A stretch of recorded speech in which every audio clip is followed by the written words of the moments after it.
So I'm standing with someone who just went to TOEFL. He's going to tell us 3 things that he found were really good. Are you Something? you already recording? First thing to do when you want to look for authentic listening.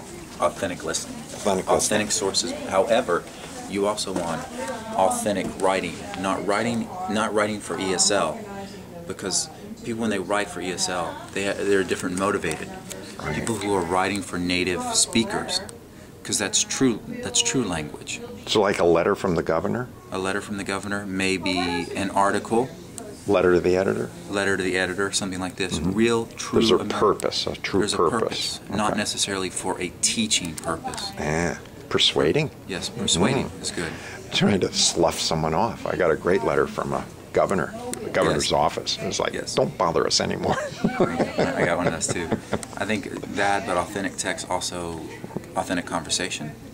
Which is you record somebody with their permission while you're at the post office, something like this, and you bring that into the classroom. Right, and as Fred talks about, a lot of gestures are being used, and a lot of signaling is used. Which you don't get if you're reading a made-for-ESOL. And some of those made-for-ESOL videos are so staged. Yes, staged is because it's not authentic language. Right. So you need to... Because we want to have the grammar exposed. Right. And one of the things we talked about was the idea of authentic grammar.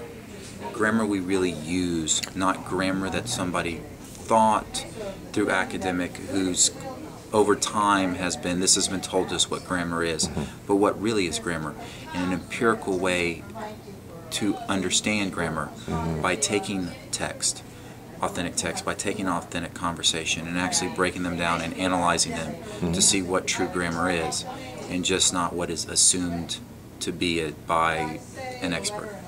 So we can take things off of the TV. Yes.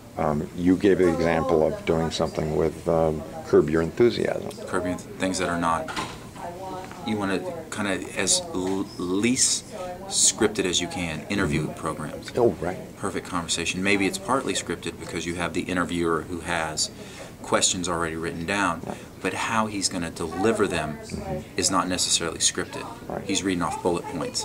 And definitely, maybe sometimes, David Letterman, I would say some of the stories have been told and retold, so it's scripted stories. Right. But maybe a Charlie Rose type interview, or an interview, a man on the street interview. Yeah, Rose is good because he'll often say, now, what I've seen in the press about you is, can you tell that story again from your point of view? Yes. And, yeah, so it's not just... You're able to watch the guy's face as he says, we've heard you took money.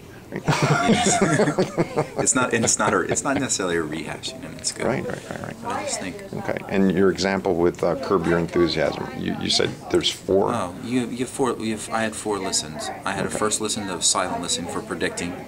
Second listening was one without subtitles to see if what you're hearing matched your predicting.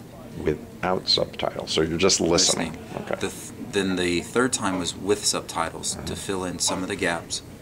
And then the fourth time was without subtitles, trying to understand and trying to decipher that now at this point with 3 listens, subtitles, predicting, and just by listening, if you could understand better the 4th time. Right. And after the second time, you stop it and you have a little discussion. You say that's the first time you've heard it. Yes.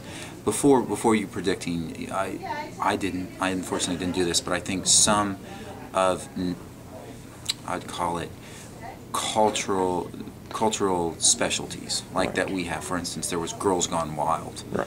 On it. They had a segment about Girls Gone Wild. You're going to have to get into that. And you have to explain that culturally what it is. And there's other things. They went to Africa. Yes.